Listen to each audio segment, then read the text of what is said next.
Welcome to the Talking Classics podcast.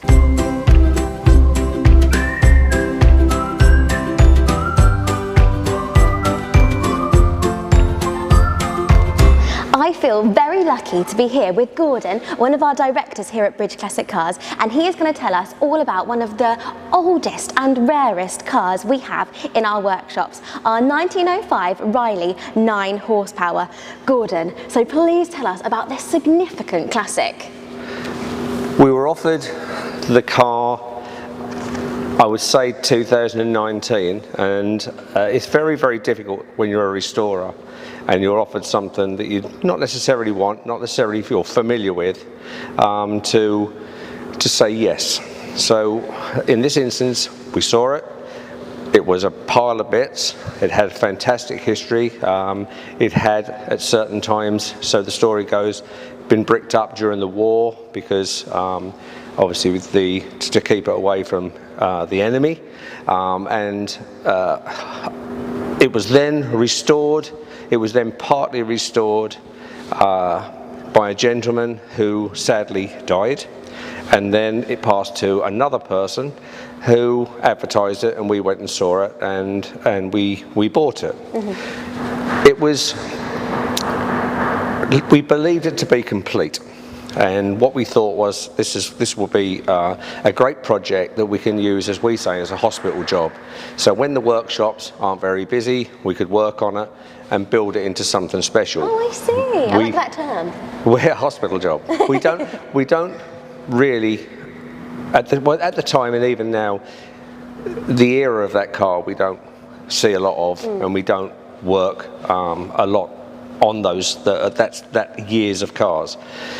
So in this instance, we got the car back. It was evident that it was in very poor condition, but one thing that happened, and has happened probably quite a few times in my life, it's complete until you actually pay the money, and then when you pay the money, they tell you what's missing. And what was missing from this car was probably the most crucial part of the car, which was the brass radiator. Mm-hmm. Now, the brass radiator supposedly had gone missing in the 50s, and maybe a little bit before that.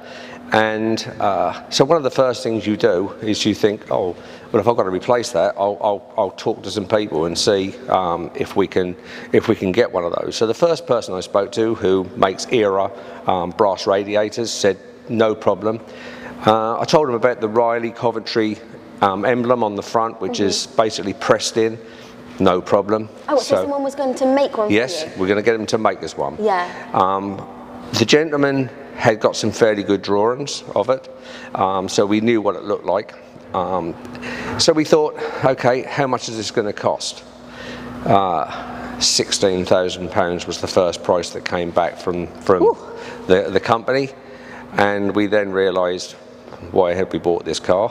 And so we said, well, let's get on with the car.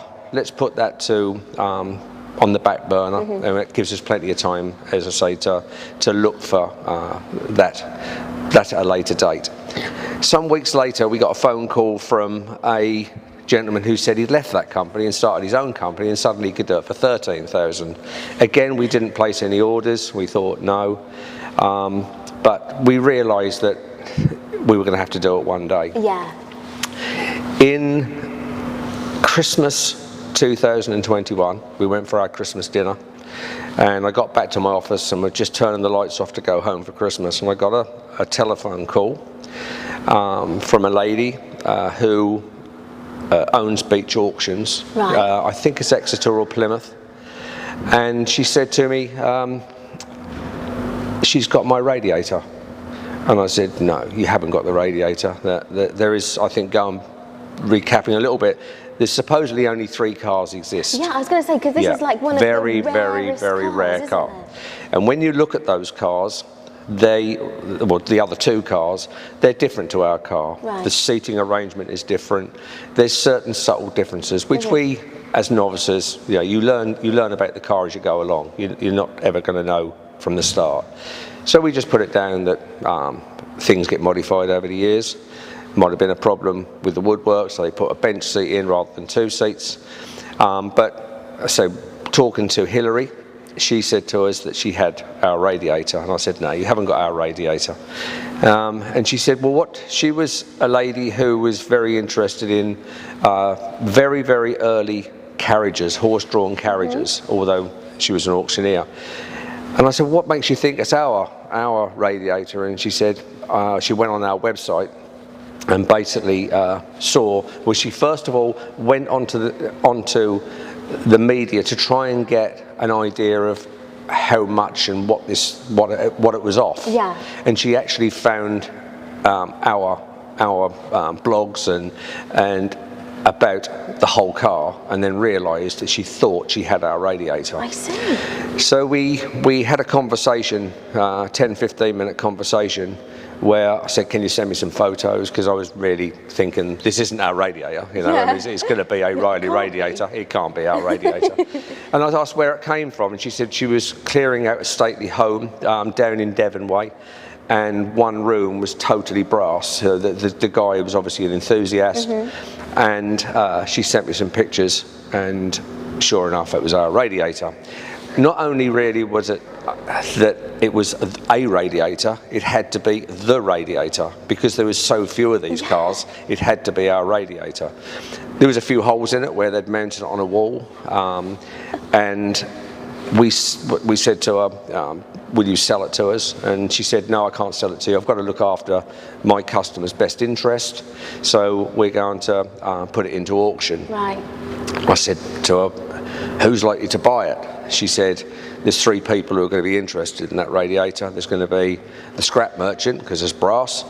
There's going to be... oh gosh, that sounds painful, isn't it? Yeah, it would have been the repurposer, who would maybe make it into a picture frame, take the core out, make it in a picture frame. And the third person would be anybody who's seen our blog that, no, we want it. Yes. And then the sky would be the limit on cost. We spoke about cost, and she said, I said, what do you think it will fetch in your auction? And she said, about 150 to 300 pounds. And I said, well, we would pay you a lot more than that for it. So after it was a lot of negotiation as well. The lady's integrity was spot on. We made an offer for the radiator, which was far in excess of what she would have got for her customer in auction.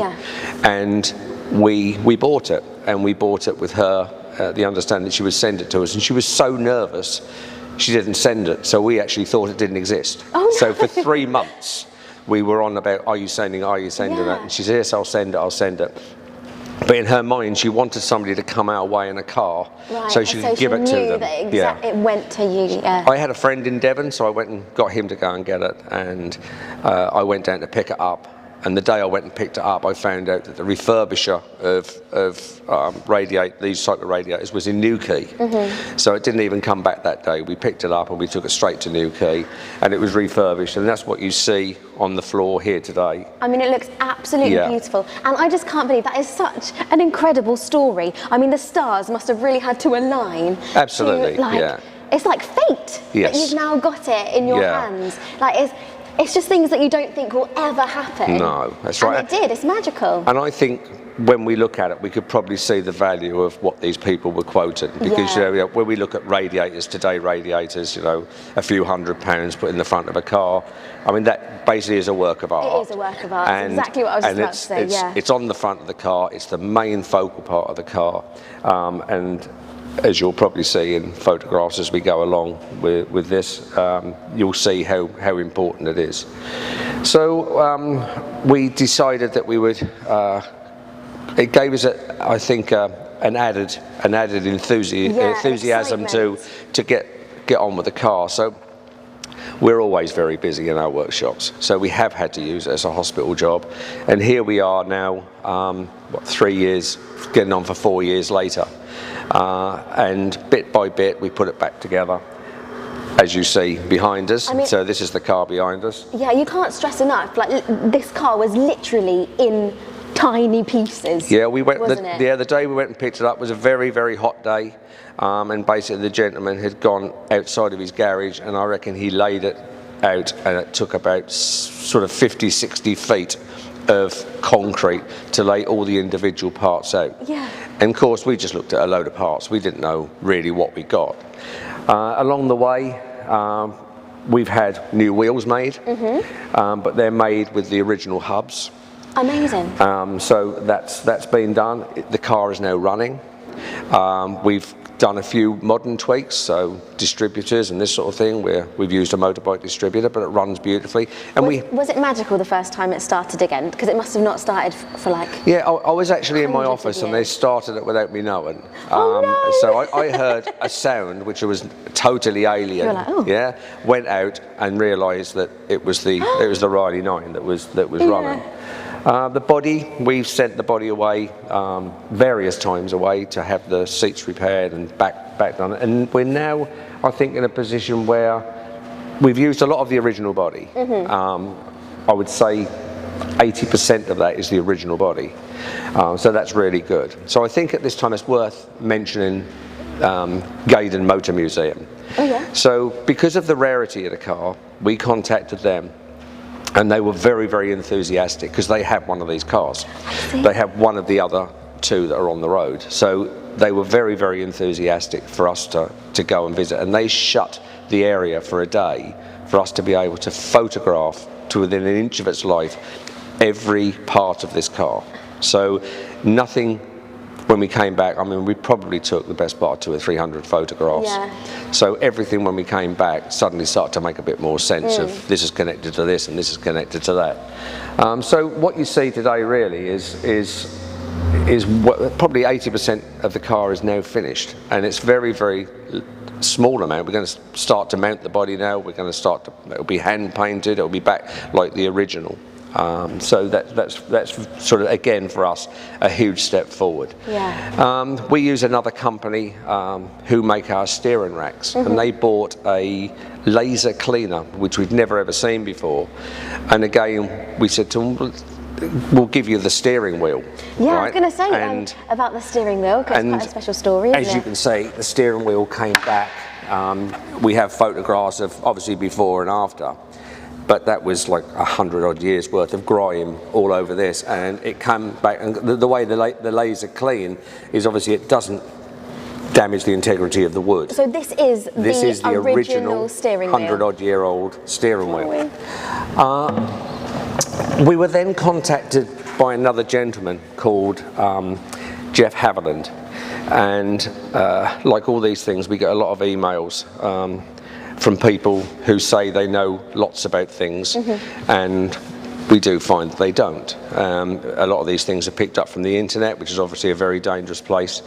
But after a few conversations with Jeff, we realised that Jeff really did know Rileys like the back of his hand, and he made a replica of one of the original Rileys.